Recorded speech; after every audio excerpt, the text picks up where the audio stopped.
Yeah. I think it's great. So connecting that with bass, one of the um, going back to the rhythm section, creating bass lines.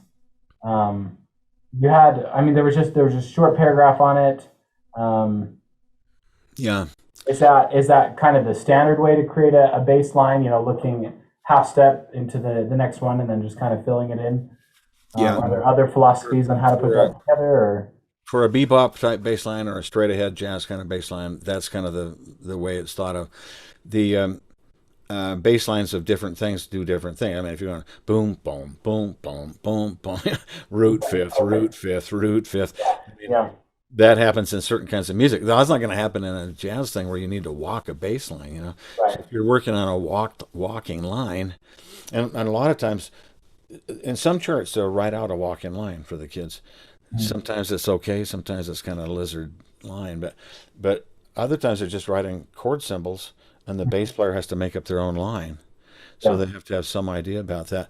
Well, I didn't feel like it was really in the province of my book to go deep into that. It's just kind of open your thought to it. But I've given you a number of books in there, and if you were to, and you know, one of the best ways to look at this, to learn about this, I think, is with the Abersold series, okay, because there are several of the Abersold play-alongs where they've transcribed all the bass lines that were played by major bass players, like okay, like oh boy, what can't I say? Oh, weird. Well, I won't say it. Steve Gilmore played with Phil Wood's quintet for a long time. There's about two or three albums where they've transcribed Steve Gilmore bass lines. okay. Yeah, I feel like you mentioned that in the book. I'm trying to remember the Eversold one. Yeah, and there's also Ron. Ron, why can't I say his name?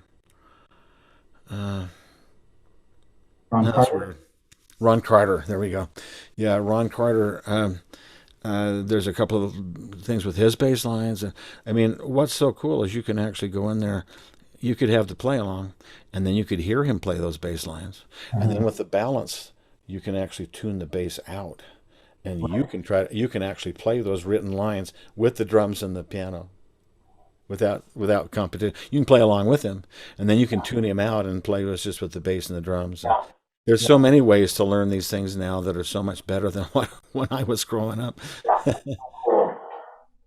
Yeah, and I think I mentioned in there the Abersold's rhythm section workout, volume 30, and there's a 30A and a 30B, and you get the A if you're a keyboard player or a guitar player, and you get the B if you're a bass player or a drummer, Okay. because that lets you tune out the instrument that you're working on. And you can listen, you can study the lines, you can even memorize the lines. You can play along with the guy and try to get the feel he's getting, and then you can drop him out and see if you can get it on your own. That's a really great way to learn about bass lines. Yeah. Yeah. Very cool. And of course, you can play simpler. I mean, if you're not ready to think chromatically into every note, you can just play notes that are in the scale or in the chord. But ideally, you've got that leading chromatic movement into that next downbeat, Mhm. next number one, first beat one. But yeah, it's there's just some really good tools there, I think, for rhythm section. And I think if I was trying to build a rhythm section, I might invest in some of those things at the school level so that they could be checked out, or you could take a little piece of this or that and put it in a Dropbox folder, or whatever. Right. Yeah. You got a certain amount of educational, 10% of a work you can use educationally. Mhm. Yeah. No, that's actually what I was just thinking. Is that maybe I should acquire some of these things so that I could Yeah, go to bass playing and be like, it's a I know you lot. don't play jazz, but here's some stuff you could work on. Yeah, it And, might be too much to ask the kids to acquire it. I mean, you can ask them. As a private teacher, I often use birthdays and stuff. Yeah, having a birthday list is not a bad thing. You right. say, Yeah. or Christmas. And I've sometimes called, hey, John's got a birthday coming up next month. What would make a great birthday present? And I've been able to get my kids not only mouthpieces, but Yeah. play along CDs and books and stuff like that. And occasionally I've even like in the case of Nate Hoffines, which, by the way, they just hired him at BYU on the faculty.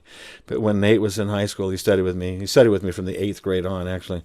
But I, I was able to get his mother to buy him a Marantz 2-speed tape recorder. It was a cassette player where you could turn it down to half speed, and you could also add 6% where you could tune it. And it was such a great machine for transcribing. And Nate did a lot of more transcribing once he got that machine.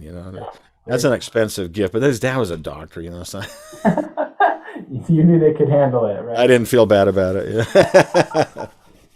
Oh, that's a great idea. That's a great idea.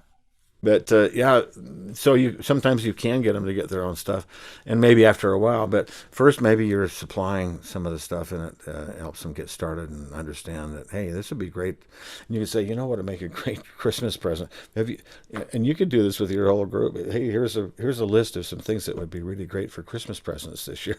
Yeah. Yeah, because parents don't know, and neither do the kids. They don't know what's out there. So we just kind of bounce around through the rhythm section. Some of the questions that came from me. Yes. Looking at drum set and setting up the horn lines, right? Doing Yeah. when starting students off on that, other than just like explaining the idea of playing something that has a strong attack, Yes. before the winds come in, is there? I'm just trying to figure out how can I teach that to a drummer and help them be successful at it without them feeling overwhelmed with figuring out what's going on. Right. I wish you could watch me work with the Summerfest group. Unfortunately, we didn't have it last year, and we're not having it this year. Mm-hmm. But typically we have the kids come in for 1 week. It's the summer. You know what Summerfest is, right? No, I don't. Oh, it's the BYU Summer Music Camp. It's usually the third week. Okay. Oh, yeah. And I get the kids Monday morning. We rehearse Monday, Tuesday, Wednesday, Thursday, Friday. Friday night's the concert. Mm-hmm. And trying to get those kids going fast enough is a challenge. Well, one of the biggest challenges is getting the drummer in the group to do exactly what you're talking about, because they usually don't. And so I'm doing this swing chart, and I need a drummer. And so I'm often, I remember the last time we did this, wasn't last year, the year before, I had a drummer, and I would sing fills for him. Okay. So I'd say, right there, I need you to hit hard on beat 1. But before you hit, no, actually, maybe let's take it different. I need you to hit hard on beat 2. But before you hit hard on beat 2, which launches the horns on the and a 2, I need you to put a little fill in just before that. And so I'm just going to give you an example.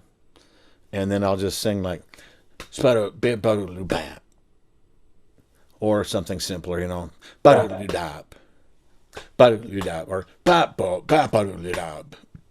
something that brings me to that beat, You say, well, I'm not sure I know how to do that. Well, when I was coming up, I'd listen to jazz in my car, and don't quote me on this, but I play drums on the steering wheel a lot, Yeah. I'm not a drummer, but I play drums. I do steering wheel drums pretty well, and and I got a feel for how those setups work, And frankly, when I play as a player, I actually feel those setup things, even if nobody's playing them. Okay. Yeah. I hear them.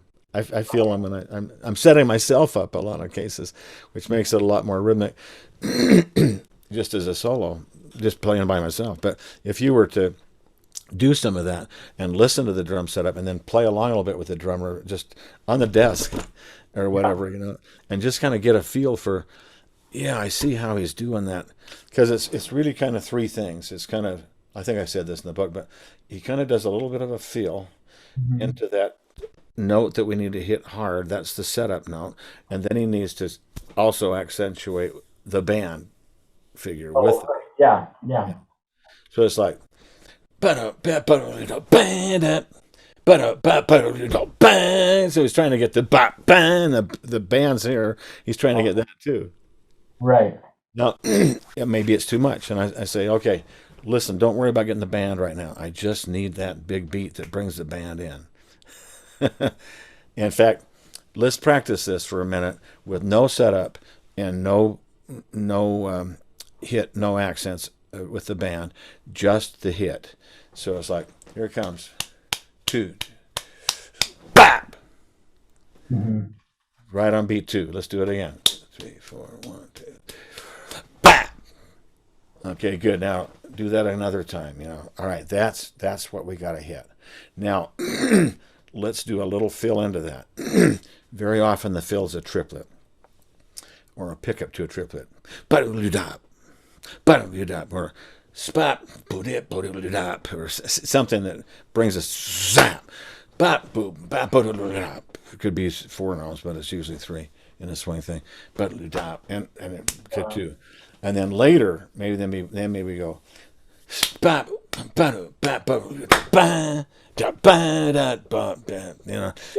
that makes sense. So kind of piece it together. And that big beat, they're smacking the snare drum and the bass drum maybe together, and then they're hitting the cymbal on the big crash with the band. You can do this on different parts of the set. The best thing that can happen for that drummer is if you listen to some recordings and get a better feel for this. Yeah, definitely. Yeah, that makes sense. So that way I can say something like this. Sing it for him. Or yeah. And that's what I'm doing all the time with these young drummers at the Summerfest. I don't usually have to do it as much of that as with synthesis. I've usually got a pretty good drummer in there. Although I do sometimes say, hey, I need more of a setup here. I had last year I had Isaac Browning, and he came out of Heath Wolf's program and had Heath's help, when he was in high school. And he's a pretty good player, but once in a while, I'm like, I need a setup for this. You're not giving me any setup for this. And I'd show him where it was, and stuff. Yeah. I usually didn't have to define what it was, but with a younger player, I would probably give him an idea, define.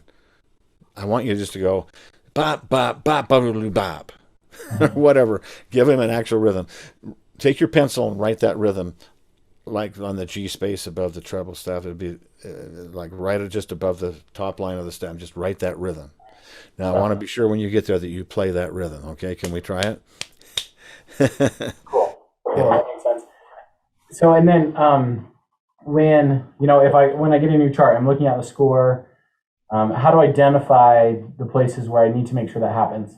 I mean, obviously, if there's a place where all of the horns are coming in together. Yeah. But are there other places that I need to do setups to? There could be, but you're going to recognize them as kind of figures where they hit a downbeat, and then there's a dotted quarter there's an eighth rest for the horns, and they play on a dotted quarter on that beat, or right on beat 2. Yeah. Rest 2 down. Those are some of the most common places, but sometimes it gets a lot more complex than that. But I think if you're doing, say, a Sammy Nestico chart, that most of the stuff's kind of probably be about like that. Yeah. And there are some standard things that happen, but usually you don't kick the figures in a sax solo. Instead, they're usually playing a side stick click, on 2 and 4 during a sax solo, and there are some kind of conventions that are kind of like that. But the best thing you can do is listen to a few big band CDs and just listen for that one thing. Mm-hmm. Yeah, that makes sense. And just where are the fills happening? Where are the setups happening? Exactly. I try to get drummers to listen. I say, okay, what's the bass drum doing? And maybe you just listen to like 8 bars or something. What do you think the bass drum's doing? Okay, good. Now what's it doing on the right cymbal? Oh yeah, okay. What's the hi-hat doing? You got to get them to listen to every separate part of the drum set. Mm-hmm. What's happening on the snare drum right now? And sometimes they don't listen. They hear it as an amalgamation, but they don't listen to those separate parts. But a drummer has got to get where they listen to the separate parts. And for you to listen that way too would be really valuable, because that's going to, and anytime you can program materials that you have recordings for, right. Then you can listen to the recording yourself and learn a lot from the recording, learn a lot about what the rhythm section needs to be doing. Then you can guide them. Yeah. The problem with the rhythm section is that they're improvising. In most cases, they're improvising their parts. Once in a while, they have written figures. But much more common is just to have chord symbols with slash marks. Mm-hmm. And then they have to make up their own part, The horns have a part written. The rhythm section, they got to make up their own parts. Yeah, So it's a tall order. it is. But it's also cool. I think it's so neat. I mean, Yeah. it's so. I mean, what a great way to make music. I think. Yeah. But at the same time, it makes it for the students that there's like this steep learning curve. It's Yeah. really intimidating right at first. Yeah. Yeah. But I think once That's they why a lot of really young charts, they write a lot of stuff out. But right. the more advanced charts, they really don't. They have to really play their own stuff. Mhm. Yeah. By the way, here's an image that I use with the rhythm section, the drummer particularly, but I also use it with the horns. I use it for the whole band so they understand what it is we're trying to do. Um, I'm not sure that this term is used anymore because I've tried it at BYU and sometimes the kids are like, huh? But you've taken a conducting class, Mhm. and it was in the conducting class that I learned this term, gesture of syncopation. Yeah. Yep. You know that I term? remember learning that in conducting. Yeah, Dr. Seville. Okay, what's the gesture of syncopation? I want you to come in on the upbeat. So what do? I give the downbeat. Yep. So I go, ba da da dee, you know. Mhm. Or if I want you to come in on the downbeat, then it's like I give you a preparation, ba ba. But if I want you to come in on an upbeat, ba da da dee, I Yeah. give you a gesture of syncopation. That's what the drummer is doing again and again and again throughout the chart. He's giving a gesture of syncopation so the band can bounce off of it. Yeah. Yeah. Which is neat. I mean, it seems like in a lot of ways, if you wanted to, you could make a lot of comparisons between like what a conductor does in a classical large ensemble versus what the rhythm section does for a jazz band. I think Yes, you a lot of comparisons. absolutely. And in fact, the conductor is an anomaly in a jazz band, really, because, I mean, how many jazz bands in the past had a conductor? You Right. know, pretty much in the professional world, no. The person who was the head of the band was also playing in the band in most Right. cases. Now, Yeah. once in a while, Stan Kenton, who would be at the piano, or even, yeah, no, not Basie, but Stan Kenton would come off the piano and actually come over and direct the band for a minute Okay. and something. But most of the time, there's nobody standing in front of that band. I mean, I watched the Woody Herman band. Woody Herman's kind of there, but he's not actually out front directing the band most of the time. He's just there as kind of a star role in a way. Buddy Rich band, he's directing the band from the drum set. Mhm. Yeah. And by the way, some of the best stuff to listen to would be Buddy Rich, and also um, Louis Bellson. Buddy Rich and Louis Bellson. Those guys were really rudimental drummers that really used the rudiments when they did their fills and stuff. And surprisingly, the drummers that really learn their rudiments, maybe not surprisingly, are much better prepared to do these things because it's like, well, do a double paradiddle right there and you got a perfect feel. Yeah, we have an arsenal of things to pull out. That makes Right. sense. So, sorry, it was Buddy Rich and who was the other one? Louis Bellson looks like Louis, just Louis, Bellson, Bellson. Those were two band leaders who were also drummers.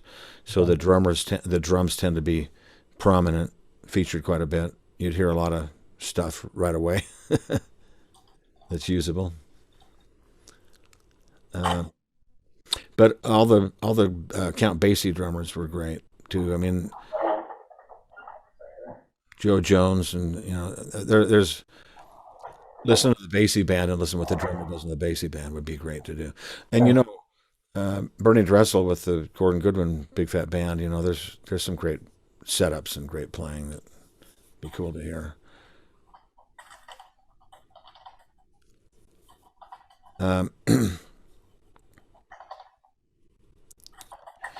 and that's the thing because the parts are so much improvised, you can't really learn it without listening. And what do the drummers do? They sit with a big band recording and maybe the chart.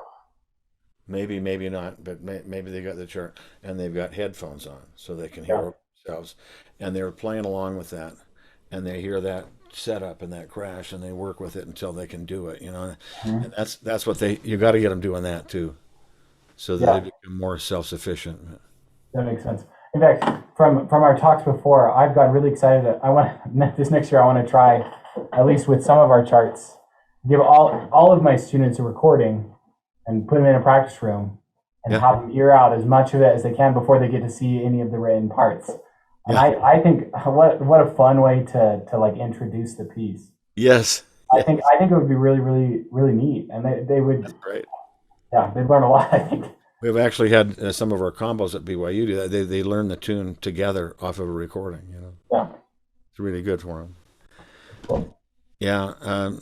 Cool thought. I think if I have any other. You just reminded me about the Accompany program. Are you familiar with Accompany?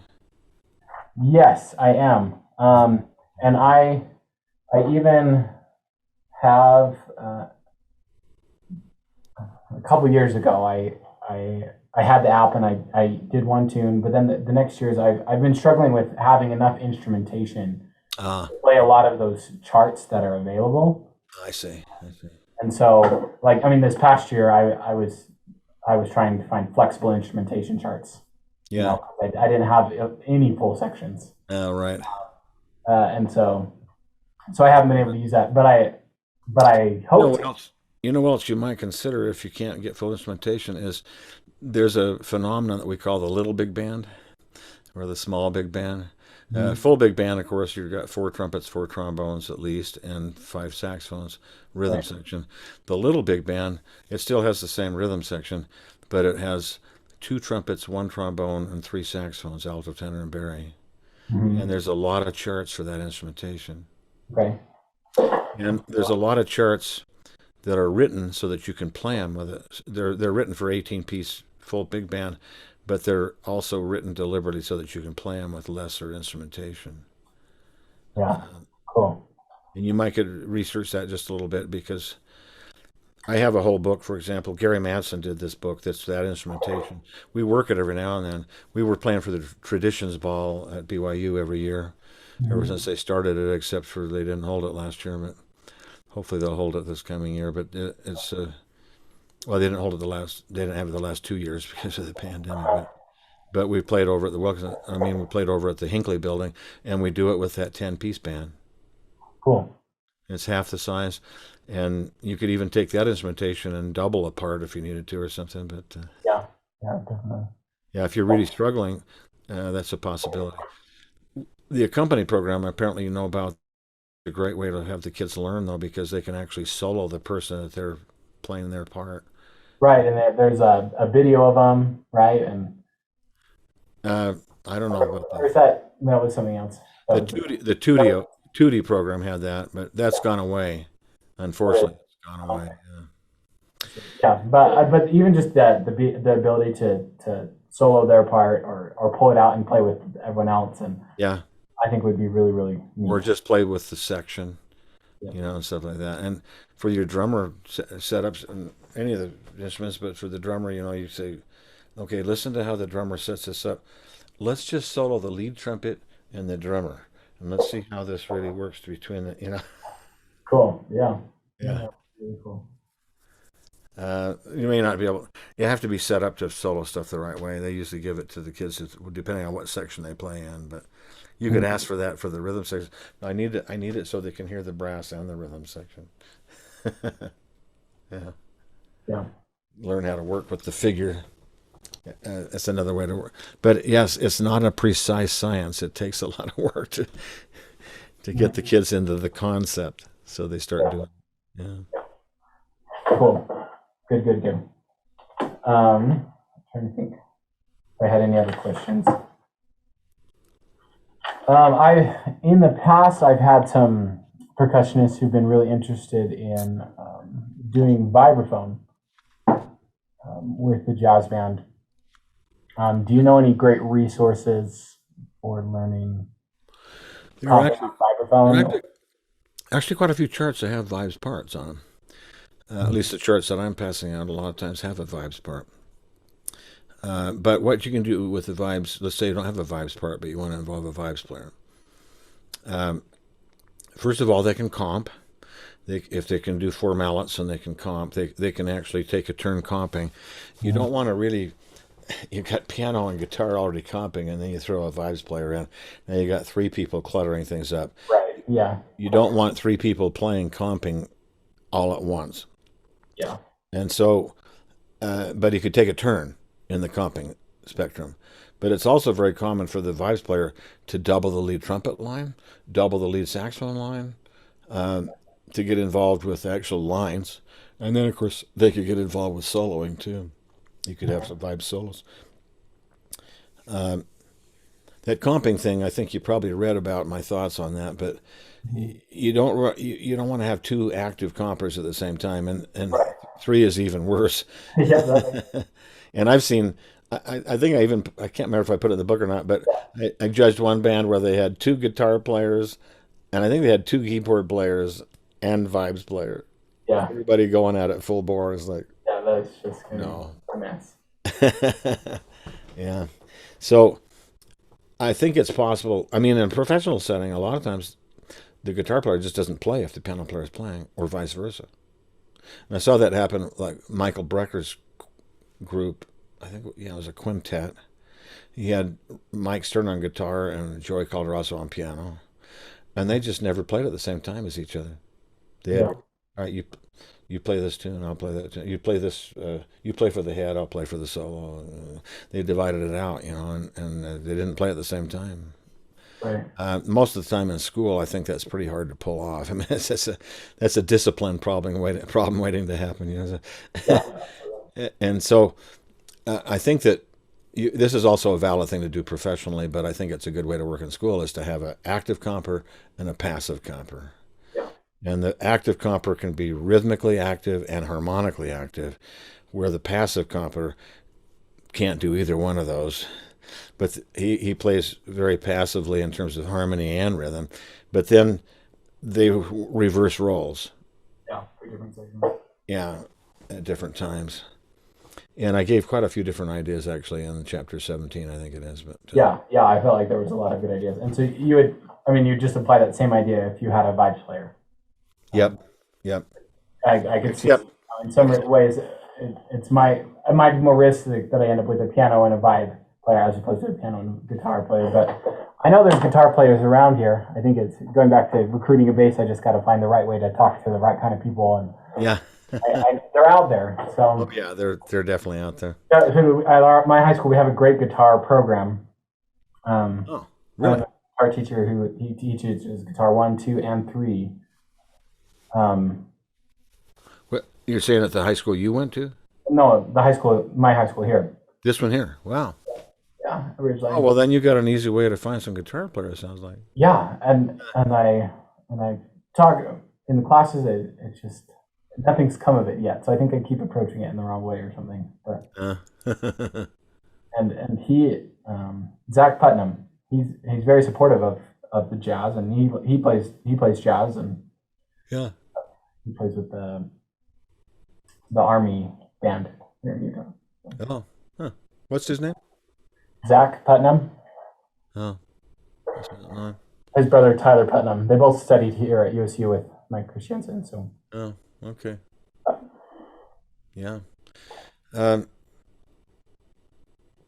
the additional thing you can do with the vibes, though, besides the comping coordination and stuff, is you can have him double melodic lines. And actually, that's one of the. I think that's one of the ideas that I gave you on the guitar too, is that you can occasionally have him double some melodic lines. It's not that uncommon to have a sax solo and the guitar doubling the lead saxophone, okay, cool. Yeah, that makes sense. or the guitar doubling the lead trumpet line in a whole ensemble line. The guitar should never be. I mean, he has a little more power with all that electricity. He should never be like dominating over. You may hardly hear him do that. Right. The color is there, but it's not like taking over. Joining. I don't think of any other questions I had about rhythm section. I think mostly what I need to do is get in and listening and just kind of pulling out some of those things so I can Yeah. sing them and demonstrate them for my kids.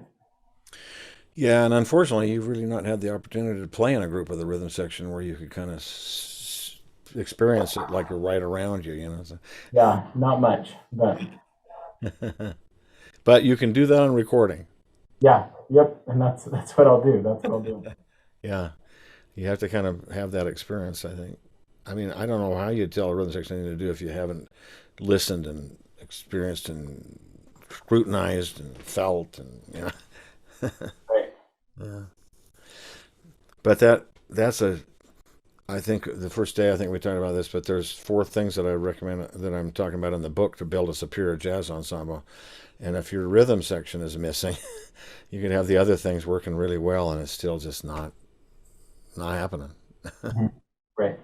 Yeah, rhythm section is big.